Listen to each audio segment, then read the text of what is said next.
Hello, everyone, and welcome to this very special presentation about real estate abroad. Today, we're going to be discussing China, Japan, and Korea, and we've got quite a panel for you today. It's going to be very special. Our panelists are logged on today from New York, California, Honolulu, Hawaii, and in Korea. It's going to be something very interesting. My name is Patrick O'Neill. I'm the principal broker at Luxury Homes International, and this year's president for the Hawaii International Real Estate Council. We're so happy you could join us. Just a quick disclaimer, just to keep this in context, not offering any tax advice for anything that we're talking about today, or advice regarding legal, real estate plan, or immigration matters. The views and opinions are expressed are solely the views and the opinions of the speakers and do not represent the views or opinions of any organization. Okay, and today's event would have not come together without these two ladies. They do amazing work throughout the year, and they met at one of the National Realtor Association conventions.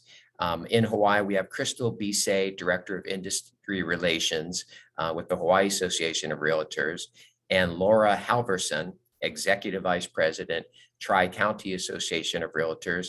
And I found out yesterday that Laura used to live on the big island of Hawaii, so we all send her a big aloha, aloha, Laura. And like to get on to talk a little bit about the Tri-County Association of Realtors, we have the president, Mr. John Yacoub. He's also the broker owner of Care Real Estate. John, take it away. Hey, thanks so much, Patrick. I want to once again thank everyone for being here. I want to thank you for setting this up. This is fantastic. As you know, Tri-Counties exist to promote ethics and a unified platform for our realtors to succeed. And in spite of any market conditions, what really drives our business forward are the relationships that we make locally and globally. So I'm excited to be here. I am very excited to learn, and also just wanted to thank our members for being here. I hope you get the most out of this possible. So thank you so much. Awesome. Thanks, John. Wanted to say hello to all the members of the Hawaii International Real Estate Council joining us today. This is an organization that organizes educational events throughout the year focused on clientele, buying and selling from Pacific Rim and across the globe. And we've got an interesting seminar coming up for taxation. This is August 3rd. There's no charge. Everyone is free to join if you'd like. Jessica Sue, who has spoken before at some of our events, has great insight, and there are some changes, some things that are taking place. So if you're interested, please check that out. There'll be a link in the Zoom that you can sign up with as well. And coming up later in the year in October, we have David Garfield. He's one of the top immigration attorneys out of Washington, D.C., giving us an update on immigration. And in November, one of our most popular events with Ralph Kosa. Ralph has been associated with some of the top think tanks in the United States and has traveled the globe extensively, continues to even today. And at one point was part of the unofficial backdoor negotiation team with the North Koreans. Fascinating gentleman to listen to. Again, we'll have information in the chat, and you can always check out our website at highrick.org. Finally, there will be a full video presentation of this available on our website at highrick.org, and all attendees will be receiving an email with a link to that as well. If you have any questions, comments, etc., please put those in the Q&A or the chat box. And at the end of the presentation, we will try to get to those. Okay, well, let's move on. Let's go and learn a little bit about our speakers today. Sachi Braden is a longtime realtor here in the state of Hawaii, consistently in the top 1%. I think I've known Sachi for over 30 years, back in our Coldwell Banker days. She's the CEO and PB of Sachi Hawaii Pacific Properties. Sachi, konnichiwa. Hopefully you're there, Sachi. Okay. Oh, mic on. All right. And then, well, our second speaker is going to be Helen Chen Marston. Helen is going to talk about China. Helen is a graduate of Beijing University and received her MBA from Cal State.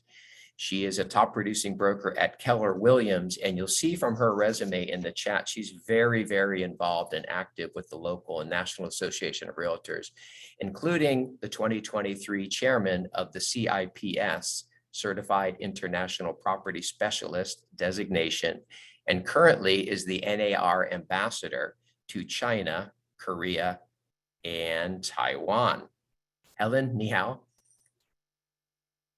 All right, and our third is ni hao.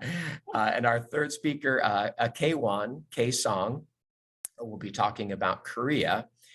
Kay comes with 25 years of experience. She's currently the broker owner of KS Homes in New York. And Kay, 안녕하세요.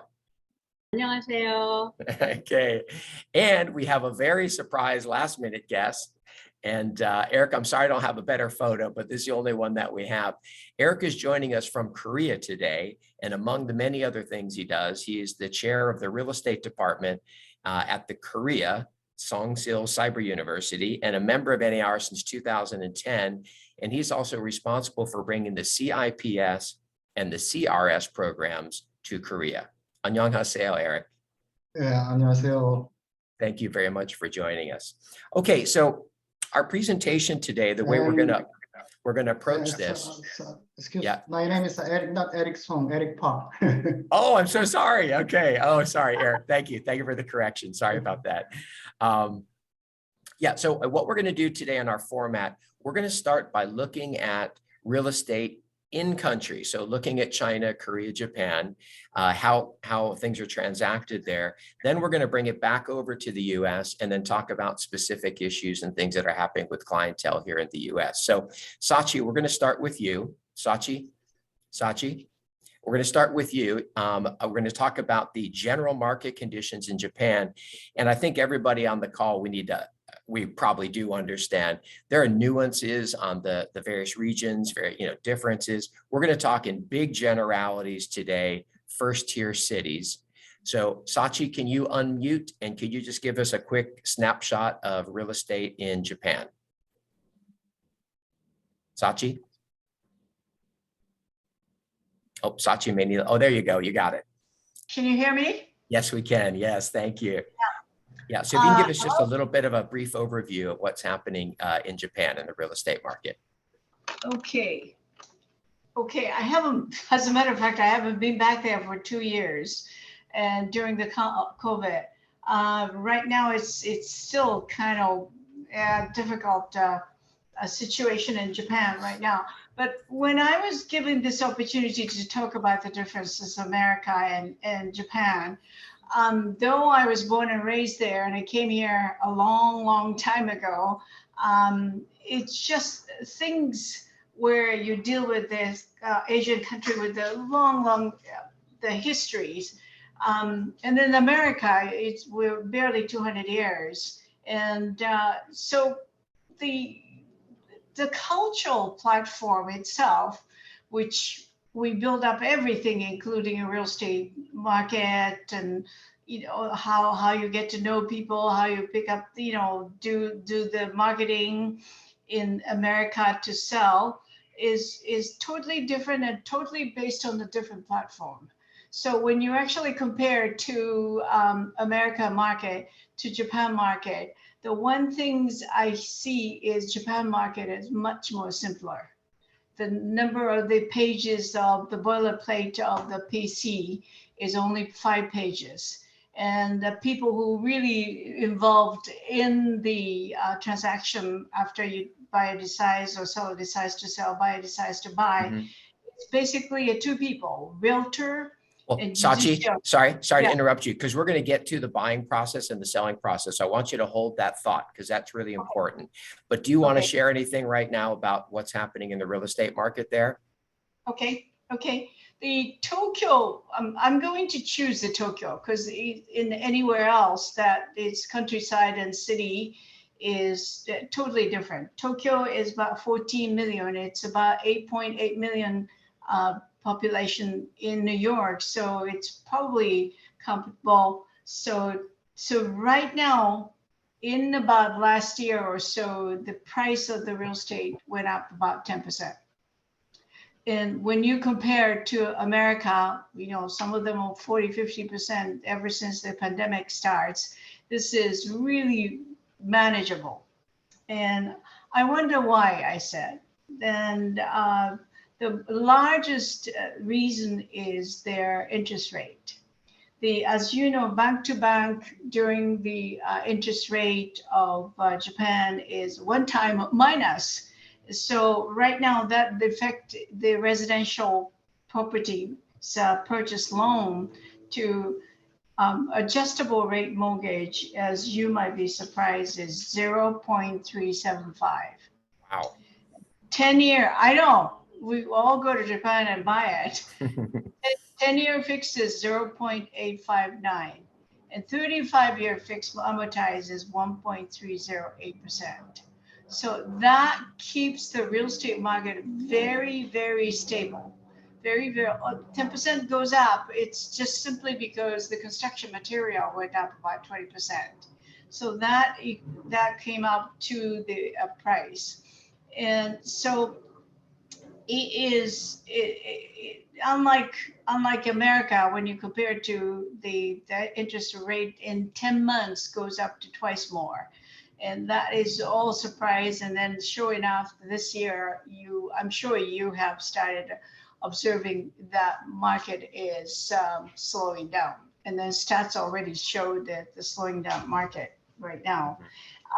So even the tendency of the Tokyo People's Buyer is basically to most convenient location, the closer to, it's still, Okay. you know, Okay, closer well, to. hold that thought on the purchaser. And that's a great thing to hear about. So about a 10% increase in values, interest rates. I mean, wouldn't we all love to have those? So let's shift over to Helen.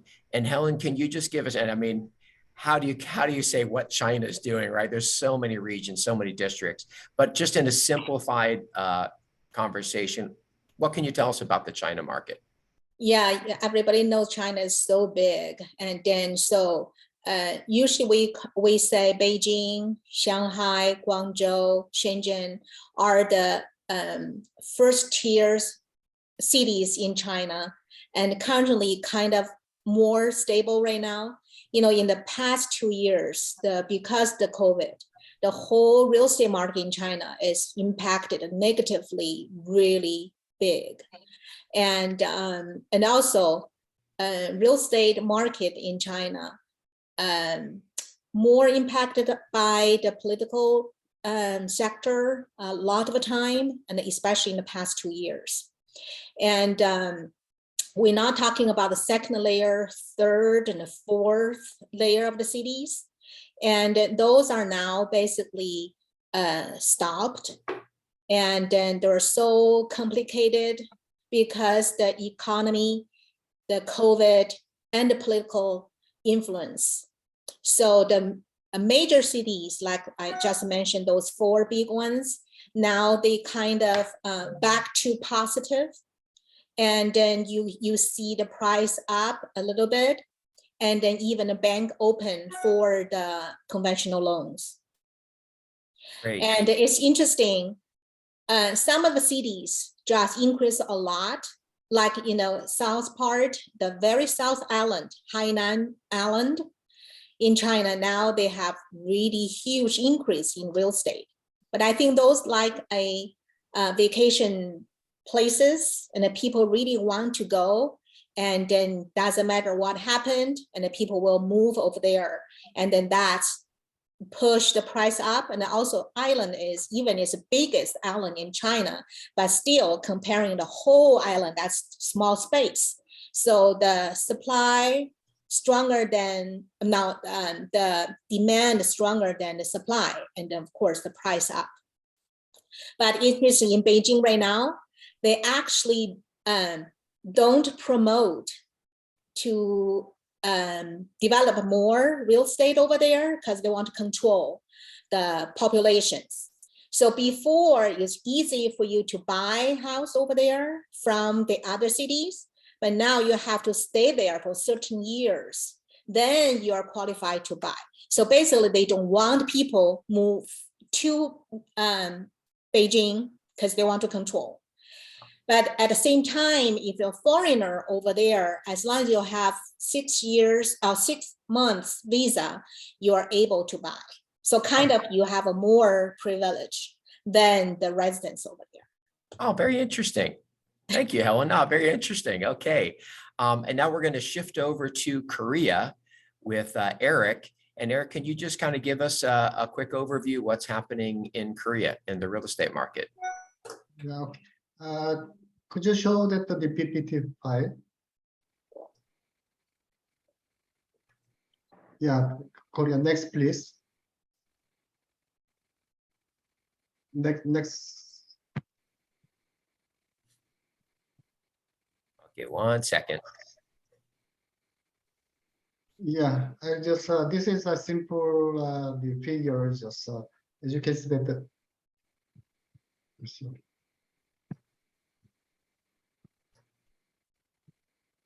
the first one. Could you back to Go back 1 slide. Yeah. As you see that the current market conditions is the quarterly change in house prices. 2022 first quarter is a minus 1.2%, but if you see that the 2021 and 2022, so the price change is very high. So recently, just price has been quite increased, but for the beginning of this year, it's becoming stable or just a little bit lower. And next, please. And this one also shows that the house price changes. Next, please. Next, please. This one, the house price indices is there are big for 6 cities in Korea. You can see that from the 2003 to 2020 is a very much increased. So that shows that the price continuously increased. Next, please. And also house price change, annual change. It shows that also recently 2020 to until 2021 is very much increased. Next, please. And also but recently the housing construction falling down. So as you can see that from the 2015 to 2019 is a decrease. Construction permit and then construction activity also becoming decrease. Next, please. Interest rate, as you can see that the 2007 is the highest. It was 2008. It was 7.58%, but recently 2.5%. But for this is until 2019 to 2020. But for this year, the interest rate is increased very rapidly. So that's the situation. Next, please. And also housing mortgage loans, as you can see that the very much expanded. So that's continuously that the house mortgage loans increased, they expanded. Next, please. Monthly rent indices is more or less stable. The blue line is in Korea. Apartment is the most common type of the residential type. It's a blue is a very not high, so very stable. So next, please. And the GDP growth and inflation rate, it's very much stable. But for this year, as you know, that all of the countries, the inflation rate is becoming very high. So this Korea is same as a high inflation rate shows that, but it's only until 2020. Next, please. Next, please. This one, second part, maybe later. Okay. So, Yeah. We'll wait for that. Eric, thank you very much. Oh, that's fascinating. And we compare that to most of the markets in the US have seen 20, 30, even 40% annual growth since 2020. It's really fascinating to hear about all these different marketplaces. Eric, may I ask you a question? Right now, the housing market in Korea, are there any restrictions if a foreigner purchases there?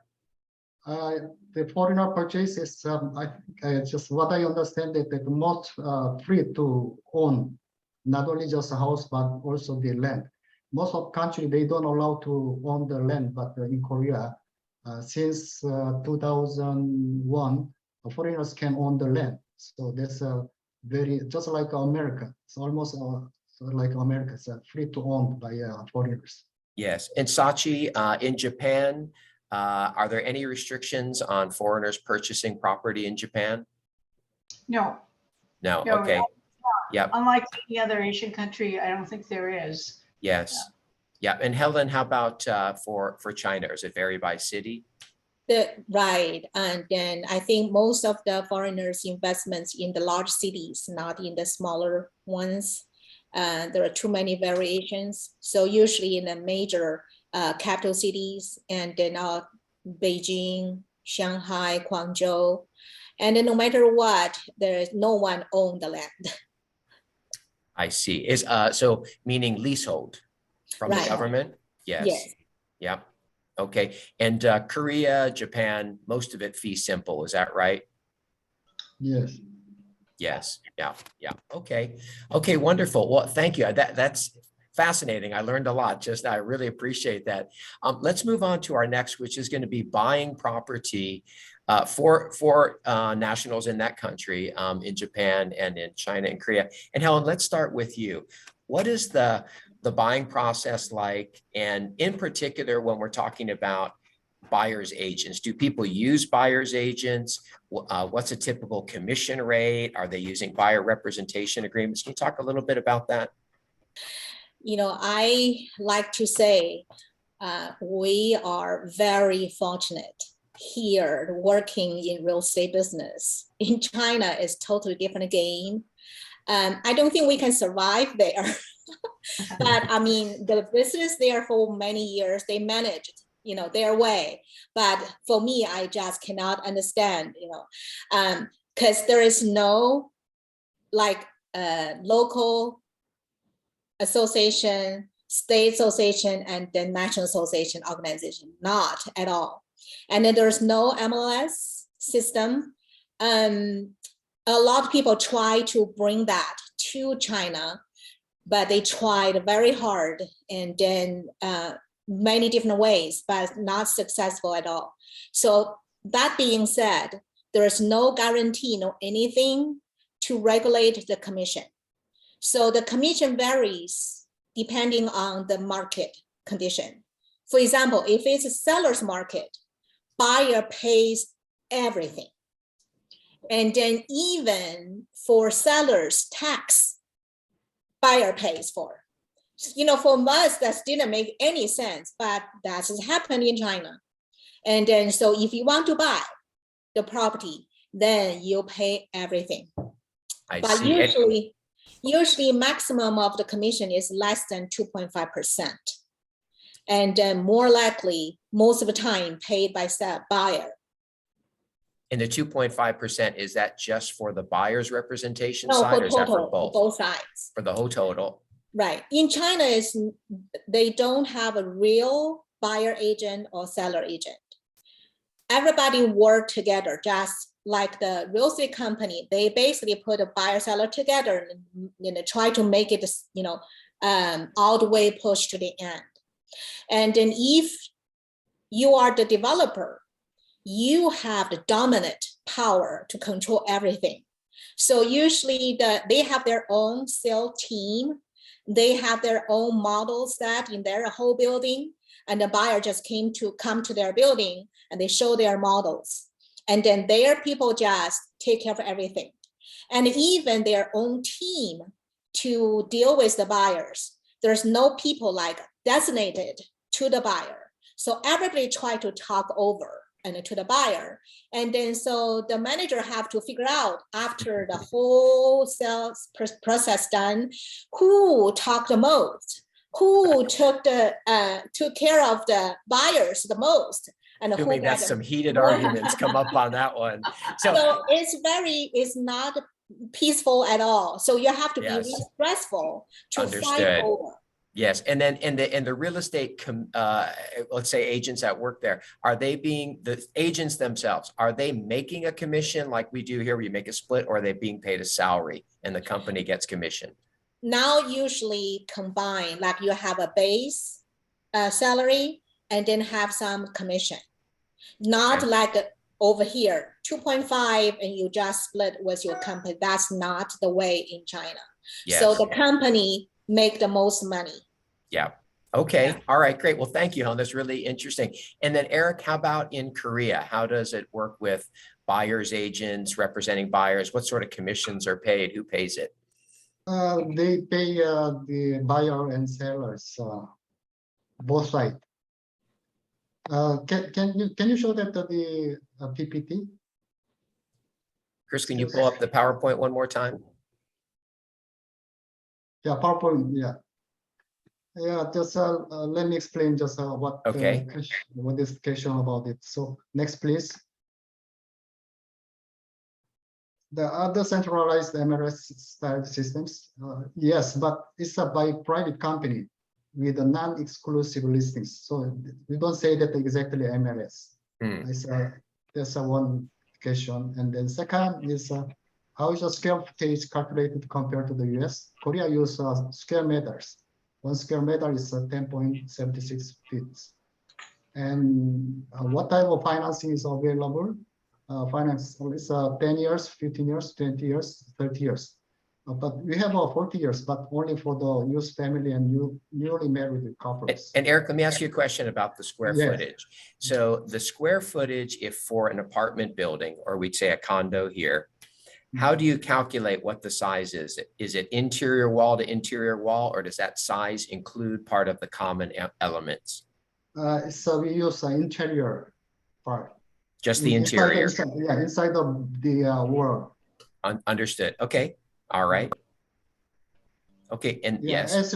As your question was that the commission we pays at the both sides.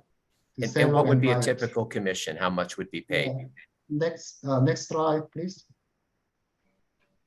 This is the typical commission rates in Korea. Korea is in terms of the commission rates very low. As you see that the sale is 0.4% only. So, but based on that the price of the house price, based on the house price, the rate is will be different, and also sale and rent also different. So as you can say that the sale is about 0.4%, rent is the 0.3%. It's a medium. The house price based on the medium house price. So as a brokers in Korea, it's really compared to other countries are lower than any other countries. Very interesting. And this 0.4 is that per side? The seller pays 0.4, buyer pays 0.4. Is this the whole commission? It's one side. So it's it could be 0.8% if you collect the both sides. Very interesting. Does anybody want to go work in Korea? Not really. That's why many the foreign brokerage company, they try to come to Korea, but because of the commission rate, they just stop to come to Korea. That makes sense. Okay, Eric, did you have anything else to share, or we're going to move over to Sachi in Japan? Anything else, Eric? Thank you. That was very informative. So Sachi, let's head over to you. Talking about the buying process. Do buyer's agents exist? What's the typical commissions and who pays it? They do. There is virtually no independent contractor. You're not going to take all the commissions. Commission is buyer. If you represent a buyer, you get it from buyer. You represent a seller, and that's usually 3% plus $600 plus tax. So that's what they do. But the money goes to most of the realtor, licensed one needs to be hired and employed. That's a real estate law. So so just discourage an independent contractor kind of work.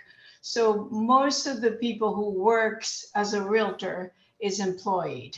And then sometimes they used to give them a bonus if you sell the big deal.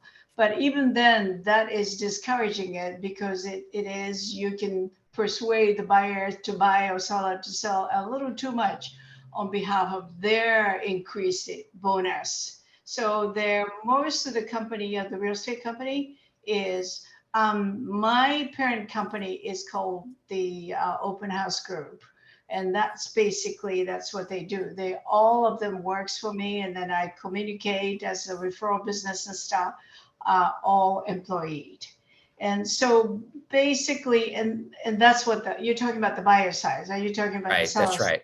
Yeah, the buyer Yeah. side. Yeah. And Sachi, is there a centralized MLS system that's used? Yes, there is a central MLS. It's called REINS, REINS.org.jp, and that was managed by Ministry of Land, Infrastructure, Transportation, Tourism, and stuff. However, most of the people still carry that, visit each real estate company and then try to, what is the hot new listing in? So they don't think REINS is going to, but because it's put it on the one place and then anybody and everybody see at any time of the day, they think that lacks the reality and try to get the hot, good listing, hot, good buyers. So yes, they are trying to working at, and then REINS is divided by Japan in 4 different areas. So you could, I think if you could use, so most of the people use REINS as well as the actually visiting a different company. So that's why when the Japanese buyers comes in town, they're not gonna call you, but they call me and they call everybody because they think you have something in your pocket and so do I. Yeah, so that's Well, where it comes. yeah, and it's very interesting, and you can see, people who are watching this that may not be aware of how these countries operate. You can see already how the difference is, and how the education process has to help them. And then Sachi, let me just, we'll stay with you for a moment. So the actual purchase contracts you started to touch on. And does in Japan, are they using escrow companies? Are they using law firms? How does the transaction go in a brief sense? Transaction, most two people, which is the realtor and judicial scrivener. Judicial scrivener is what they call shihou shoshi. They notary, their attorney, their conveyance bureau. So they have, with the authority and license, and works for government, they do a whole guide to making sure the liens is, not included unless you specifically said it in, on the purchase contract. Purchase contracts boilerplate is 5 pages. Everything is really simple. And judicial scrivener and realtor and buyer and seller, that's get things done. And even the deposit, first deposit, will buyer write a check or transfer, wire the money or whatever to the seller directly, and seller gives the receipt. Wow. So it's really, that's what I was going to say, that the platform is basically the trust. And unless Japan is one people nations, basically. So they know what they're thinking, what they're doing, what they're saying. Yeah. So basically that sort of platform allows that trust of if all these more simple work. Oh, very interesting. Very interesting. And then Eric, coming back to you in Korea, do the buyers and sellers use any form of an escrow company or attorneys, and who drafts the purchase contract? So could you show that the PPT file, please? Oh, okay. Back PowerPoint, Crystal, if you could. Yeah. As Sachi explained about the Japan, Korea is almost same as Japan. Mostly that who prepares the purchase documents, mostly the licensed broker. But the title registration by judicial scrivener. It's not like Japan, what she explained. And also the question is, are escrow companies and title insurance available for use? That are available, but it's not common. Mostly they don't hire the escrow company or title insurance company. And also attorneys use, mostly not just for the ordinary people, they don't use, but the company, they use the attorneys, but for the ordinary people, they don't hire the attorneys. They just do, as I explained, that the title registration by judicial scrivener. So that's the almost same as the Japan. Very interesting. And then Helen, let's shoot over to you. How about in China? Is there such thing as an escrow company? Are attorneys used? How does the process work? There is no real escrow title company in China. So most time you do everything in-house. If you're a developer, they have department, and then you sign a contract, or you use the real estate company, and then so they will prepare all the document to sign for both sides. So there is no escrow, the third party escrow or title. So you do your own diligence, and then there's no title insurance either. There's no home warranty. So some of the company, they want to be outstanding to win buyer. They will say, we will guarantee this. But those just their company's guarantees, not like home warranty type thing. But if you have any problems after closing, they will help you to fix this, fix that. That's their promise. It's not like a warranty part of your contract.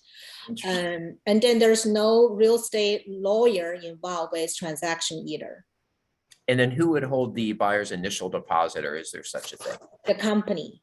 Oh, the company will. I So see. either Okay. the developer or the real estate company, like the middleman, and Yes. they kept the deposit. Very interesting. Helen, let's stay with you and talk about China. Now we're going to shift over to selling a property. Okay, so we think about selling a property in China. Typically exclusive or non-exclusive listings. You've already touched on the commission structure, but how does that work? And are there any disclosure requirements for the seller? No, and then there is no exclusive listing. Unless you're a developer, of course, you have to come to the developer to buy, and then so they controls buying and selling at the same time. But it's for the second hand. In China, the real estate started with new construction only. So that's why when the agent over here had clients from China, they have no idea about secondhand property. When you show them the house built in 1950, they will say, oh my gosh, that will collapse any moment, because they never deal with secondhand house, always start with the new construction. So now, we have in China, they have the secondhand market, property market. And then if someone wants to sell the house, they don't sign that excluding listing with anyone. They will just like open listing to everyone, and then whoever found the buyer and then who open escrow. See, so if you're a seller, do you contact multiple real estate companies to say, hey, I want to sell this house? Here's the. A lot of sellers, they really want to do their own. So they will put advertisement on newspaper, on their window, and then they just want maybe word to word, mouth to mouth, and to friends and the families, and then find a buyer, and they can just privately finish everything together. Ah, very interesting. So very that's good. a lot of people actually, a lot of transactions done that way. Yes. And then unless in the big cities you want sell more, then you reach out to the big real estate company. And then they will help you to do more advertisement and try to find the buyers for you. I understand. Okay, great. Oh, fascinating. Sachi, let's come back to you. Again, talking about now selling. You're selling a property. Exclusive listings, non-exclusive listings. Are there disclosure requirements? What happens? I talked about the website that governed by the government, and that's reigns all exclusive that people give you. Yeah, so what you find in that site is all exclusive. But again, like for instance, probably my parent company buy and build, so they are always looking for good land. So would they go to reigns? I don't think so. They're basically go to one-on-one relationship. In Asia, one-on-one relationship is very, very important. So if that relationship is based on that, then that's on the platform, And then so I don't think they'll go visit and then visit and talk to sometime directly the owner of the land. And so they basically do the things that we don't do. Yeah. Got And it. then before, lots of the construction was kind of governed by the part of the Yakuza type of people. So there you can see why less women are working on that construction related of the development. Okay, thank you. And then Eric, how about in Korea? Exclusive or non-exclusive listings for the sellers? It's a non-exclusive listings. And would a seller list with multiple companies? How would they end up selling? They are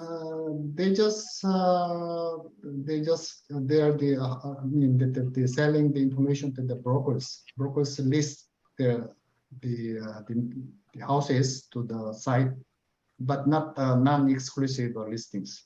I So see. they are very competitive to get the information. Yeah. Wow, very interesting. Eric, thank you very much. And I think we're going to now shift over into now buying in the US. So let's maybe go over to Kay. We haven't heard from Kay yet. Kay, let's talk about, and I think this is where it's all going to kind of come home. When your Korean buyers are buying here in the US in a general scope, what are some of the things you really have to educate them about? Well, not to educate them, I just tell you that what do they need to buy the property in US, like they need to have a valid passport and provide address from Korea, and they have to show the proof of down payment, minimum of 30%, as well as closing cost and at least 6 months of reserves. And also must open a checking or saving bank account from US banking, institution. Yes. Okay, and then are they familiar before they come how commission structures work, about MLS systems? You have to educate them about that, or they kind of know before they come? They only know who pays the commission, and because they are buying it, they don't have to worry about the commission because the seller pays. Yes. Okay, great. All right. And then Helen, let's shift over to you. So kind of the same thing. Buyers coming from mainland China, coming to buy in your area in the US. What are some of the things you have to educate them about?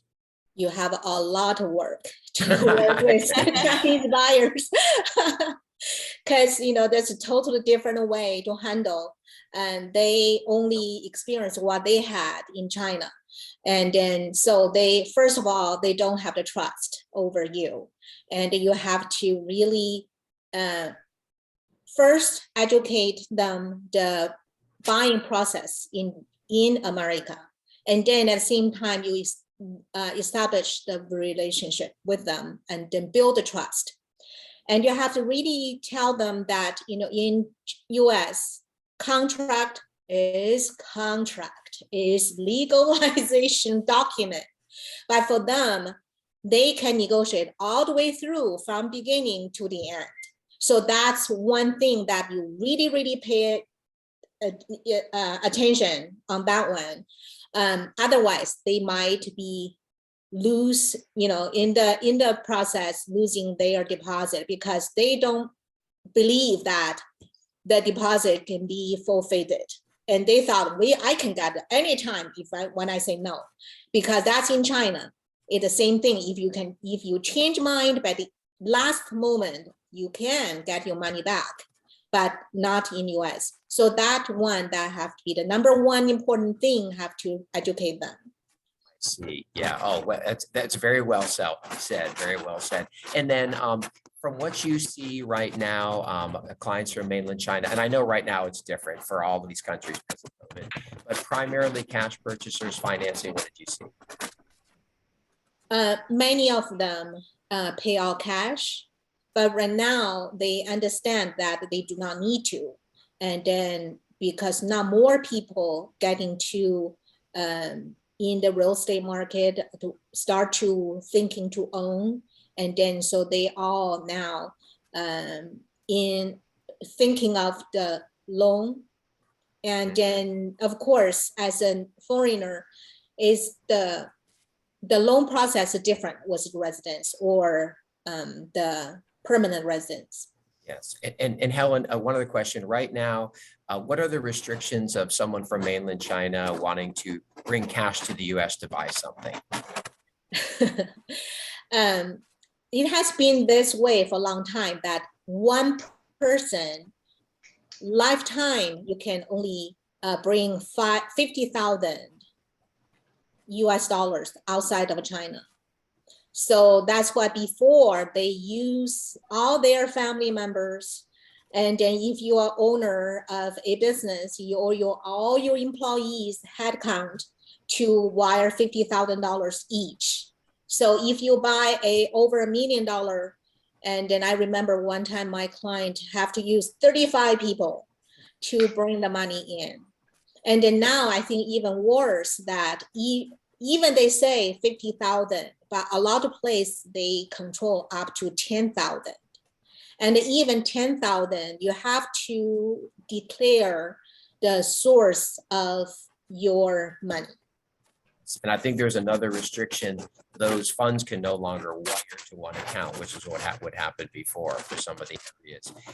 Sachi, how about if we jump over to you? So buying in the US, what is the main thing you have to educate your clients about? You know, buyer in Japan, because there's no contingency during the time that you in Japan. So they think when you sign the contract, purchase contract, that's it.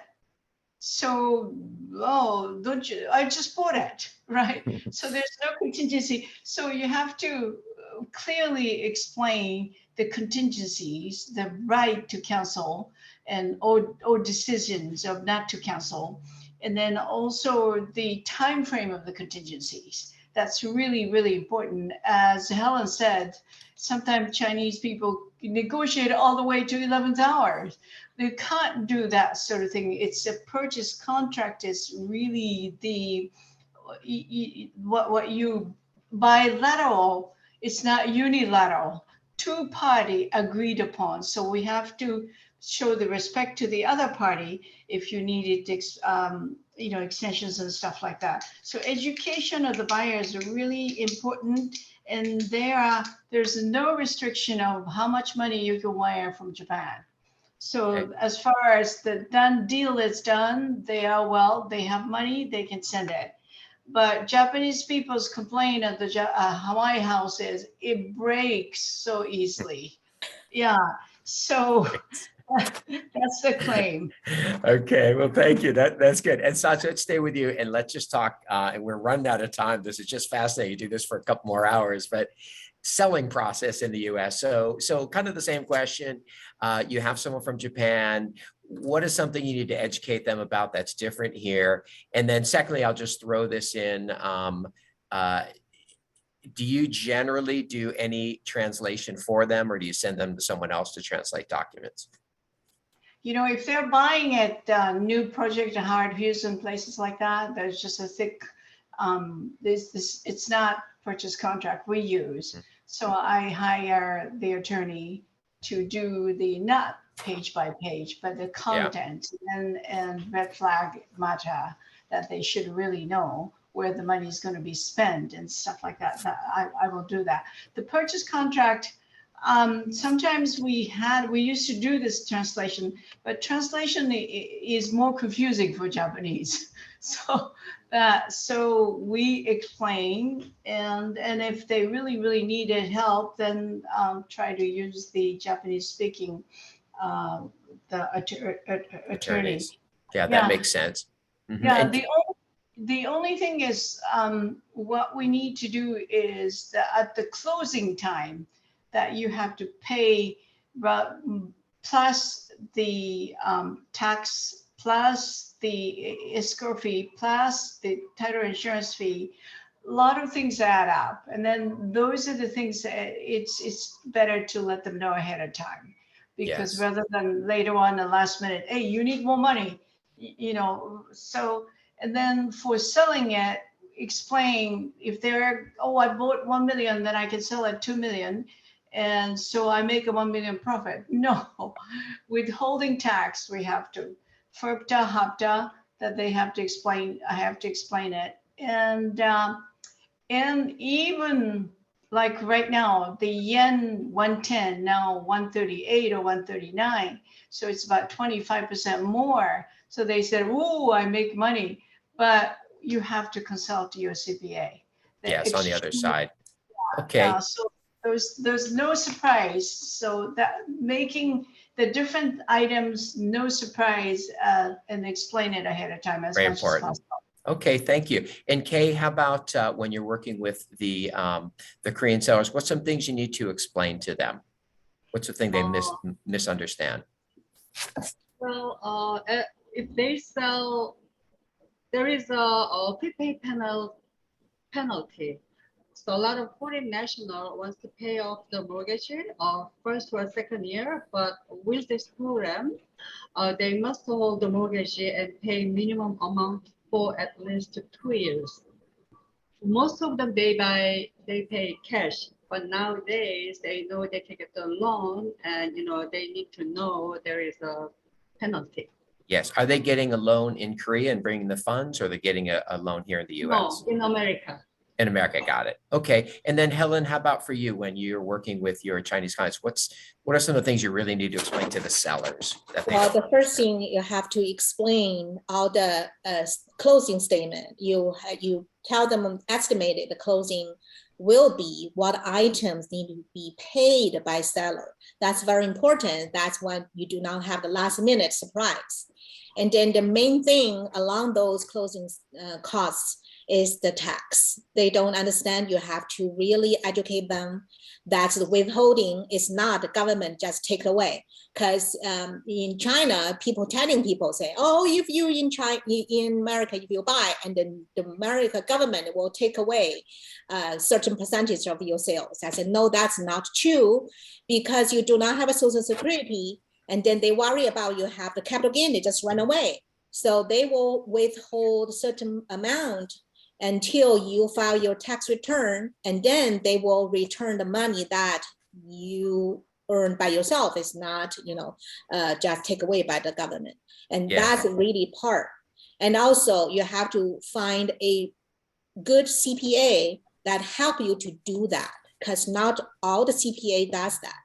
Yes, very good. And the FERPTA withholding, we have another withholding here in Hawaii, which we call HARPTA. It's an additional 7.25. Do you have an additional in California? No, usually just 1/3 ish. Do you have just the FERPTA withholding? Yeah, just FERPTA. Okay. Withholding. And Kay, how about you in New York? Do you have an equivalent of a state withholding? Yeah, 10%, withholding of the selling price. An additional 10%. I see. Okay. And I'll share with everybody something we just ran into, and it's happened quite a bit. Sometimes our foreign clients have different names that they use. And then when you go back to get the withholding refunded, right, it becomes an issue because it has to be the name on their passports. So it's something to be aware of. Okay, you know what?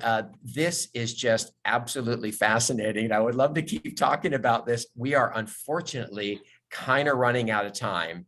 So I'm just going to, and we have some incredible questions. And I think what we'll try to do to the attendees is maybe we'll send these out to the panelists and try to get you some answers. There's a really, really interesting questions we don't have time for. But Sachi, let's start with you. What are some of the important kind of social customs or etiquette for the Japanese clientele when they come to the US, maybe that agents really need to be aware of? Sometimes, try to find out who's the decision makers. Sometimes it's a husband, and sometimes it's a wife. And then large number of entourage comes with them. So it's really difficult for me who's the buyer? So I did ask that. I do ask them well, which nice looking gentleman here is the buyer? Something like that. So it is hard to, and then of course, don't walk in front of them.